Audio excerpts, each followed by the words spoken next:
Hello, my name is Matthew Rivera, and this is my creative posting project for Charitable Remainder Trust and Private Foundations. This portion will be for the client, Ruth Hausman, accountant. Before we get started, I just wanted to give some client information. My client is Ruth Hausman. She is 47 years old. She is currently single. She has one child, age 26, named Obed. She is currently a business owner and has assets of $10 million. My client's proposed transaction is to create either a charitable remainder trust or private foundation. And as you can see, as far as the private foundation, we're going to have Ruth give it to a private foundation, and then from the private foundation she could give it to different charities that she would like. Or when we talk about a charitable remainder trust, you could have the donor give to the trust, then gives to the charity, or you could give it to the you could do a wealth replacement trust and then give it to the heirs, which we'll be talking about a little later. Okay, as far as the private foundations goes, I'm going to be talking about that before we go on to the charitable remainder trust. For the private foundation, it would allow Ruth to establish the rules of succession, which is something she's been wanting to do. She would like her son to have control over all the assets after she passes away, with the stipulation that she would like 5% to be paid to charity of her choice. After that, she would like Jesse, her grandson, to take over the assets after both herself and her son pass away. And once again, she would like 5% to go to a worthy charitable cause. After herself, her son, and her grandson were to pass away, she would like her grandson to create a board appointed by Jesse and to take over the investments, or to the assets. And once again, they must pay 5% to a worthy charitable giving cause. And one of her last stipulations that she wanted to make sure that was done was that all assets are protected from creditors in case of bankruptcy, lawsuit, or divorce. So that was something she really wanted to do, and something that a private foundation would allow her to do. Okay, when talking about a private foundation, the permitted transactions. She would be allowed to give free gifts to the foundation. She can hire an insider to perform professional or managerial services as long as it's reasonable compensation. And then as far as a junior board, if she was interested in that, or anybody on the board, if they were to take a vacation or a trip out of town, they would be reimbursed for reasonable and necessary expenses as long as it had to do with the foundation and foundation activities. And of course, all of this is free of penalty. Just a simple example, just to kind of show the advantages of having a private foundation compared to not setting up a private foundation. Okay, let's just assume that Ruth has a capital gain of $3 million. Obviously, she would have to pay 20% of that, 15% comprising of the federal and 5% of the state income tax, which would give us a total of 20%. And after she pays 20% on that $3 million gain, she would only be left with $600,000. So that could be something that she really does not want to do. If she were to create a private foundation at the same time, let's assume that she donated $1.5 million, which would generate a charitable deduction, which of course is limited by the 20% AGI, or adjusted gross income.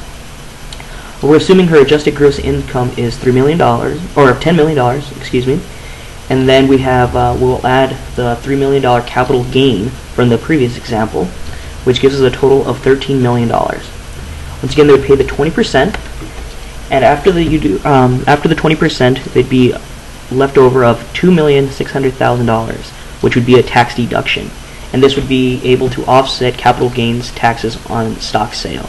So you can see the big advantage of creating a private foundation compared to not having a private foundation, and when she wants to convert her business assets of $10 million into something else, in this example stock, you could see the big tax advantage. Okay, now moving on from private foundations, I will talk about another option that she can do, which is a charitable remainder trust. Just briefly going into charitable remainder trust, it's a irrevocable tax-exempt trust, which means you could pretty much set up everything in the guidelines, everything that you would like, but once you set it up, you cannot make changes. So that's something that we have to make sure Ruth totally understands, that once she sets this in place, she's no longer able to make changes to it. Okay, some of the tax benefits for CRT. It receives immediate tax deduction for present value of amount to charity, which I'll go over an example later on to show you exactly how that looks. But that's something she's really interested in, about saving the immediate tax deduction. Also, there would be no deduction for a charitable gift in a will. Once again, I'll show an example of that later on. This is just comparing a CRT to a will and the advantages of having a CRT, which will show is greatly more beneficial to Ruth. Also, there will be no capital gain taxes when donor transfers to CRT, Charitable Remainder Trust. And the Charitable Remainder Trust pays no capital taxes when she were to sell appreciated property. So all of these benefits you can see are greatly beneficial to Ruth and what she wants done in the future. Okay, here's one of the examples I had. Let's assume that Ruth can sell a non-dividend paying stock and she wants to convert it into an income generating property. Okay, we're going to assume that she has $2.5 million worth of stock, and she's going to be getting a gain of $2.2 million, and that's just assuming that she has a cost of $300,000. And after the tax, which once again is 15% federal and 5% state, we would have the tax of $440,000, which would give us $1.76 million left to invest. So you could see the implications already for that example alone. Now, if she were to, instead of having just that, instead of just selling the non-paying stock and converting into income-generating property, she could transfer it to a charitable remainder trust, which you can see is going to be very beneficial. Using the same numbers from the previous example, you can see that she would have $2.5 million of stock, and then with the gain of $2.2 million, which once again is coming from a cost of $300,000. And for the charitable remainder trust, like I went over in the previous slide, you will not have to pay any taxes on that.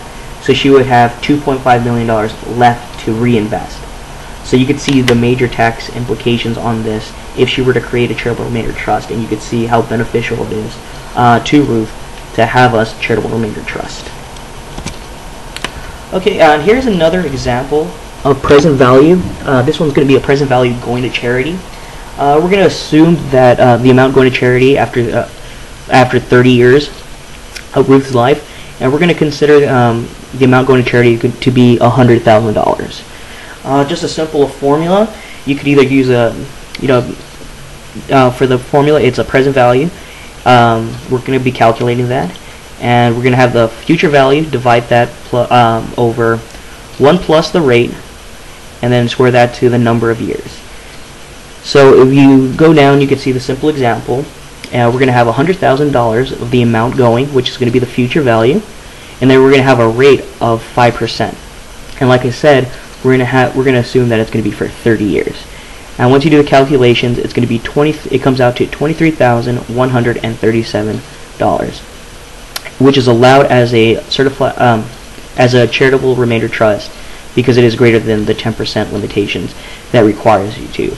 Now, if Ruth were to put in less amount of money than this, and it were to equal less than 10%, it would not qualify as a charitable remainder trust, and she would be forced to pay taxes on that. So when setting this up, we just got to make sure that the future value amount and the number of years, put that into the formula and make sure it is greater than 10%, because like I said, if it's not greater than 10%, then she will be forced to pay some taxes on that, which she would not like to do, and she would lose it would be not beneficial to her, and it would lose the advantage of a charitable remainder trust. Okay, just to kind of wrap things up, just a simple comparison of the advantages compared to creating a will that I just showed, or just selling stock without a foundation or charitable remainder trust. As far as private foundations, you can see it's very flexible. and has lower business taxable income, which is very good. As far as the charitable remainder trust, more founder control, tax exempt, and asset conversion. We talked about the asset conversion on the previous example by selling stock into income generating property compared to creating a charitable remainder trust, and we saw the big tax advantage for that alone. As we can see, as I said earlier, for the more founder control, Ruth will be able to say who gets the assets when she passes away, what charity she would like her assets to go to, and the amount she would like the amount of assets she would like the certain persons that she would like to carry on, have them pay the charity. And you can see it's a long list of things, but she has full control over designing the charitable remainder trust. So that's a big advantage, and she'll get everything she wants and make sure it's done her way and the way she wants. In conclusion, either creating a private foundation or charitable remainder trust will allow Ruth to get exactly what she wants done. Both will be more beneficial than setting up a will. And this is exactly why I feel like, depending on after talking with our client Ruth Hausman, that creating either a private foundation or charitable remainder trust would be more beneficial than just setting up a simple will. Thank you.